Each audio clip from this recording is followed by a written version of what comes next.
Welcome to Deluxe. We take a seat front row in the world of leggy supermodels. From chocolate box beauties to Brazilian bombshells, from blondes to dark-eyed stunners, we watch the gorgeous parade go by. The life of a supermodel may seem to be all wine and roses, but Heidi Klum may beg to differ. The German model is trying out her Victoria's Secret angel wings, a tradition that ends each Victoria's Secret show, but she's finding them heavier than she thought. The annual holiday lingerie show is known for its flights of fancy, but with these wings, Heidi is worried she will literally fly. But they kind of want to take off because you don't go slow. You have to go with the music, and if the beat is fast, you have to just keep on marching, and the wings are going boom, boom, boom. So they're, you kind of have to balance all of that out. Heidi began her modelling career with a win. In 1992, she was persuaded by a friend to enter a national modelling competition, and she beat 25,000 other contestants to win the top prize, a modelling contract. Since this auspicious beginning, Heidi has spread her wings and appeared on the front cover of most of the world's most glamorous magazines.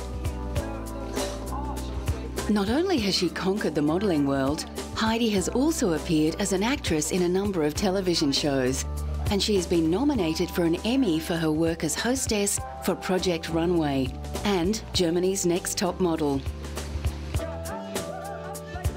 In a sneak peek at an InStyle cover shoot, Heidi reveals why she's the second highest earning supermodel in the world, behind Gisele Bündchen. Not only is she stunningly beautiful and professional, she's also easygoing and fun to work with.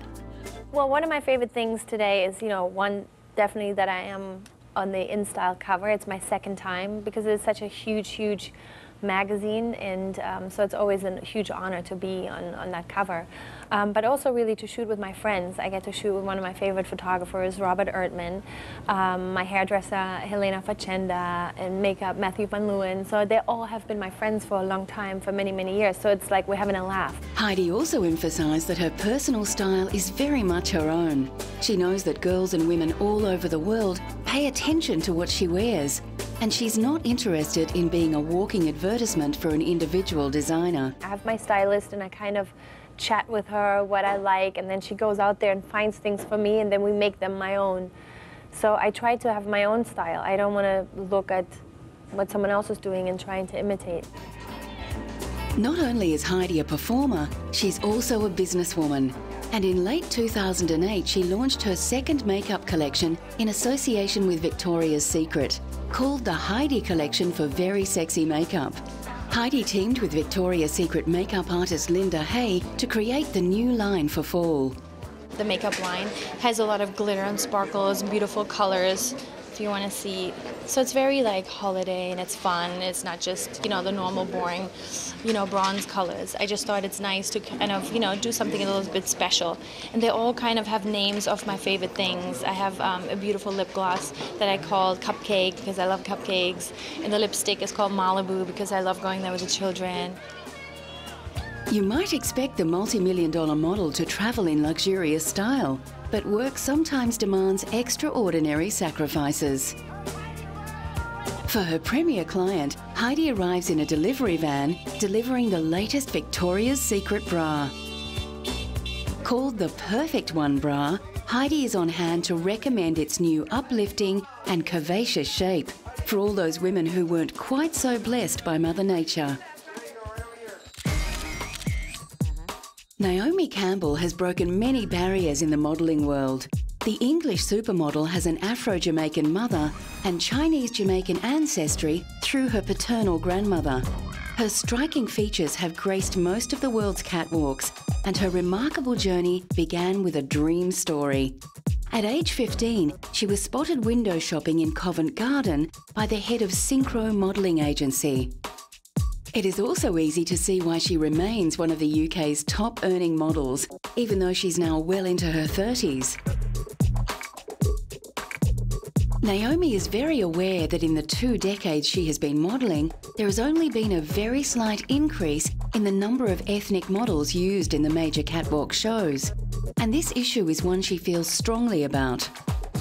London is doing really well, and I'm proud to be British, and British are pulling out the women of colour, so I have nothing to say. Which city is the worst city for using? Well, New York didn't look too good, did it?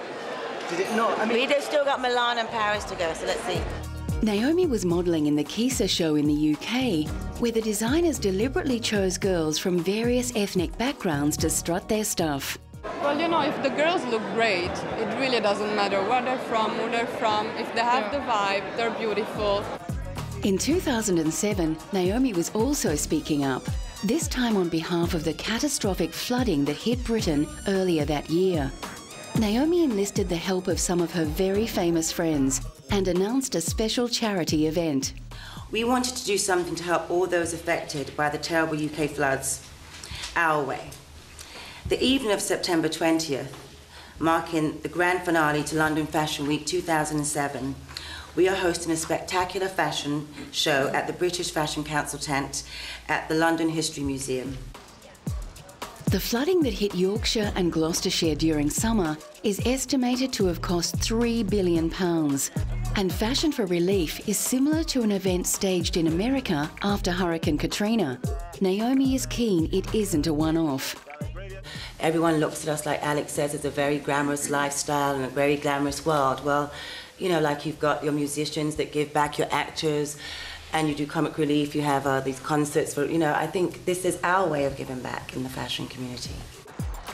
In 2008, Naomi was once again in the media spotlight, this time for her charity project Fashion for Relief, which raises funds for White Ribbon Alliance. Naomi held a fashion show and auction to raise funds for better conditions for pregnant women and newborn babies. Naomi tells the gathered press that she's happy being a salesperson for the charity because she speaks from personal experience. I used to work in Topshop. I don't know if I've ever told Philip that, but I used to work in Topshop when I was 14 on Bond Street, and I was on the leather department. So every time someone came and they wanted the leather jacket, I had to unwire the alarm. It was like, and then I had to put it back. So I know about being a salesperson. Coming up, the world's top supermodel and the media star who stepped off the catwalk.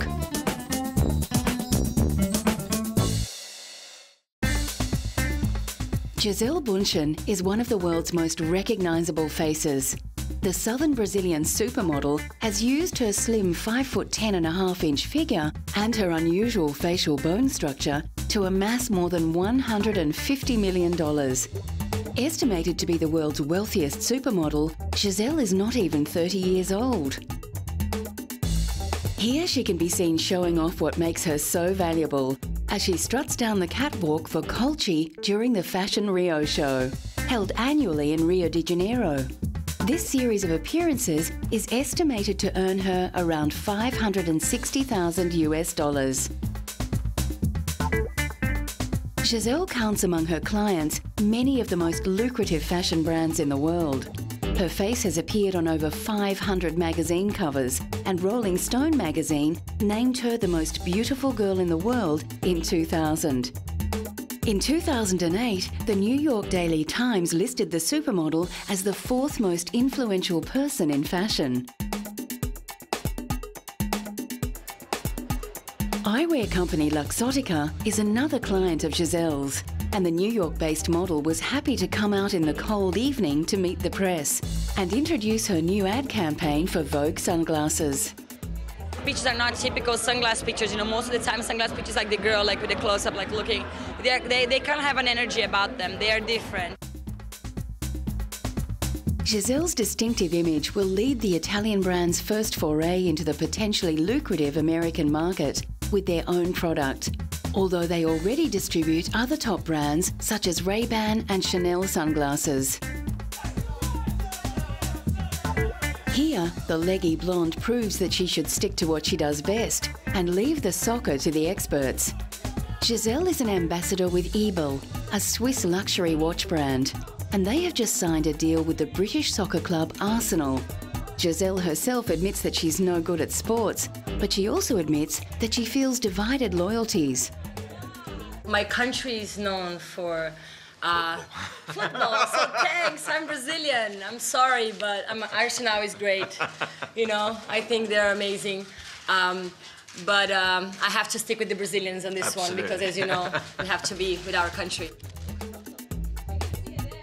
While she's happy to acknowledge the abundance of her own genetic blessings, Giselle has been quoted as saying that every woman is beautiful, and she stresses the importance of making the best of what we've got.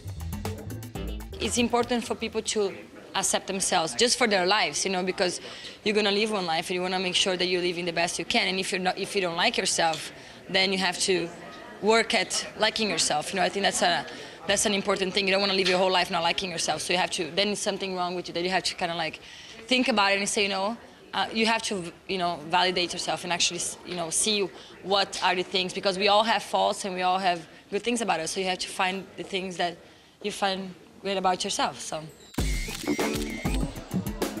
American model Tyra Banks made her final appearance on the Victoria's Secret catwalk in 2005 as she prepared to shift her career focus from modelling to TV. Tyra was born in 1973 and worked as a model in Paris, Milan, London, Tokyo and New York. But it's her television work that has made her rich and famous. In 2008, the creator and host of America's Next Top Model and The Tyra Banks Show was honoured at Glamour's Women of the Year Awards. Among Tyra's many successful ventures is T-Zone Foundation, an organisation that supports and encourages young women. Well, when I heard that I was going to be one of the winners tonight for this award, I was like, wow, oh my God, they think these great things about me. I've worked so hard and it just feels so good. Then I hear who else is being honored and I'm like, okay, wait a second. Okay, this is really nice, but you sure y'all want me to be up there with Condoleezza and Hillary Clinton? So it's still not real. That part is not real, but it's sinking in. And maybe as people start giving their speeches, I'll start going, okay, yes, I am here with these other women. During her hugely successful modelling career, Tyra was the first African-American woman on the cover of GQ and the Sports Illustrated swimwear issue, and she has continued to lobby for more coloured women in the lucrative industry. Earlier that year, the Emmy Award winner had staged a unique outdoors runway show to bring this very issue to the forefront of the public consciousness. Hundreds of members of the public watched as black models past, present and future celebrated their success and urged the fashion industry to diversify. Oh, I think it's extremely important to have diversity in the modeling industry. Young girls look at magazines and want to see a reflection of themselves, and that will tell them that they exist and that they're beautiful. So we need Asian, we need Black, we need Latin, we need every culture represented in fashion to show that young girl that she matters, that she exists, and that she's beautiful. Among the models joining her was Beverly Johnson, the world's first black supermodel. Now, 34 years ago, this month or August, I was on the cover of Vogue magazine, the first African-American to be on the cover of Vogue magazine. And hopefully that opened up the floodgates for people to respect different cultures and also respect our beauty in each culture. Claudia Schiffer, the chocolate box German blonde, was one of the late Yves Saint Laurent's favourite models. Her original aspirations were to follow in her father's footsteps and become a lawyer. But everything changed when at age 17, she was discovered in a nightclub by the head of a modelling agency. Claudia's heyday was in the 1990s when she reached the height of her popularity. Now she is just as happy to sit on the sidelines and enjoy the show. And with an estimated £38 million to her name, she has the means to be able to do just that. At a recent Karl Lagerfeld show, Claudia was keen to get her hands on some of the stunning creations. Oh, I loved all the ivory dresses and light grays. They were amazing. And the long, all the piping that was sewn, all those dresses that had the piping details, those were all my favorites. Are you going to get thank you. in your wardrobe? Yes, I've already asked if I can wear a few of them to events that are coming up. Claudia will still take to the catwalk for the right client, and she more than showed that she still has the stuff at 38 years old when she stepped out in cutting-edge Dolce & Gabbana in Milan recently. For this show, the catwalk was almost as star-studded as the guest list. In many ways, the life of a supermodel is similar to that of royalty from days gone by. Once they have reached the rare stratosphere of fame, they don't have to pay for that glittering gown, all those diamonds or high heels ever again. Yes, I'm very lucky because I'm a model and I have worked in the fashion industry for a really long time. I know all the designers, and it's really easy for me just to call them up and say, can you please send over what you got? And the thing is, they know my sizes, they know exactly what looks good on me, what doesn't, and what I like. It is easy to make the assumption that once the outfit is sorted, that it is right for the night. But prestigious events such as the Cannes Film Festival require a lot of thought and pre-planning. Red carpet, obviously, is the one moment where you can go overboard with a fairy tale dress, where you have a train, for example. It's the only time. So if you know you only got one red carpet, well, great, you're going to just need one of those dresses. And then if there are other events, and it's a party, for example, then you would wear a cocktail. And if it's a really late party, you'd be more casual than not too elegant. And so it just depends, and I generally know pretty much what I'm doing, but I'm always having backups with me, just in case suddenly there's a party you didn't know about, you want to go to. So it's a matter of organization, really. Coming up, the model who wrestled back control of the camera and a leggy Australian classic.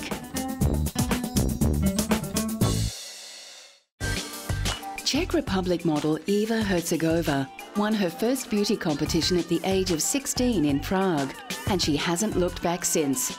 Called the Marilyn of the 1990s, the 5'10" beauty was one of the many celebrities at Valentino's last show. I'm feeling great. I'm really excited. You know, this is the first time I'm going to see a show as a guest, not as a model. So it's I'm looking forward to it. You know, and it's his last show, so I think he's going to do something amazing. So I'm really, thrilled and honored to be able to see each one of the pieces. Eva has walked the catwalk in many of Valentino's wonderful creations, and she's now a firm friend of the Italian designer. Valentino chose the stunning blonde as his date when he recently attended the premiere of Valentino the Last Emperor, a documentary featuring the design maestro and his team at the prestigious Venice Film Festival. It was Valentino for once who strutted the red carpet as he launched the documentary, which includes many fascinating behind-the-scenes glimpses of the fashion world and includes highlights from his 45 years in fashion. This heady world is a place Eva herself is more than familiar with. She is represented by Storm Management, one of Britain's leading model agencies based in Chelsea, London. This agency represents some of the most successful models of all time, including Kate Moss and Cindy Crawford, and a number of actors and film stars such as Sophie Dahl. Eva herself recently decided to step out from in front of the camera to give directing a go.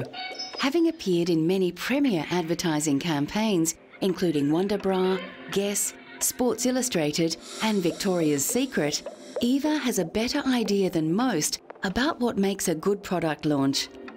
She is also a talented film actress and includes in her credit list a short film with the highly controversial French filmmaker Gaspar Noé, where she frolics in underwear with a kitten. Eva wrote, directed and starred in this short film, which is an extended and obscure advertisement for Eva Herzegová beachwear, which she launched in Paris in 2004. The piece is called Massacre in Paris and features the beauty in a bikini jammed in a small anonymous space with a model who turns into a store dummy. Eva herself has said she has dreamt of acting since the time she was a little girl, and that you can't be a model at 60, but you can be an actress. Fluent in Czech, English, French, Italian and Spanish, Eva is also an accomplished ceramic artist. Only 14 weeks after giving birth to her second son, supermodel Elle Macpherson stripped off for a plaster cast in the window of one of London's most salubrious department stores. Elle, Australia's best-known model, is known as the Body, for what many consider to be her ideal body measurements: 36, 25, 35 and 6 foot tall. Elle has been very successful at transforming her modelling success into a number of other business ventures, including lingerie and skincare products. Actress, businesswoman and philanthropist, here she is most worried about the cold plaster cast. The plaster was very cold, and the guys that were working on me were fantastic. They were just so efficient, very professional, and you know, it's quite heavy. So it's layers and layers and layers of the plaster, and you have to stand very still, and then they've got the scrims, and then they put poles on there too, and then they have to peel it off, and then they'll do some work on it, I suppose, having to trim it down a bit. But it was fun. It was an interesting process. I would have liked to have had warm water in the plaster, but apart from that, it was good. The cast was part of an interactive display at Selfridges, and after the initial cold fitting, the cast was to be worked on by the artists for 2 weeks before being displayed. After the display, the cast will be auctioned off for children's charity. After the press conference, Elle took time out to browse through Selfridges' well-appointed lingerie section, where many pieces from her own collection, Elle Macpherson Intimates, were featured. Selfridges staff joined her and were able to advise her on the parts of the collection that have been most successful in catching the public eye. In 2007, Elle launched an additional line in her Elle Macpherson lingerie range called Boudoir. In a beautiful set designed to look like her bedroom in the department store Selfridges, Elle lounged among cleverly art-directed details, including DVDs, photographs and books that represent the type of woman she sees as her ideal market. Well, I wanted to create a character that was the sort of woman that would buy boudoir, and I wanted her to be multi-layered. So it is somebody who is interested in politics. She reads Noam Chomsky. She's interested in poetry. She reads Leonard Cohen. She's interested in music. She has old records from the Stones or from Brian Ferry. Elle's lingerie brand has been hugely successful, and Forbes lists the former model as being worth around £60 million. Here, she avoids questions concerning the scandals of over-thin models that had recently racked the fashion world. As a businesswoman, Elle knows that women who buy beautiful lingerie come in all shapes and sizes. Well, I'm not really in a position to discuss what women's body types should be like. I create lingerie for all sorts of body types. That is the success of my brand. As a public figure, it's important Elle is seen in all the right places. She currently resides in England, where she is raising her 2 boys. Here, Elle joins the throngs of celebrities attending an auction of celebrity photographs by Paul McCartney's daughter, Mary, during London's Fashion Week. The photographs are about British style. This week is pretty iconic. Have you been to any fashion shows? No, I haven't been to any fashion shows, but that doesn't mean it's not an important week. Only a few days earlier, Elle stepped out at the hugely popular GQ Awards, where she fended off questions about what man is in her life at the moment, telling reporters that she spends all of her quality time with her 2 young sons, Flynn and Cy. For the tall, beautiful and lucky, the world really can be their oyster.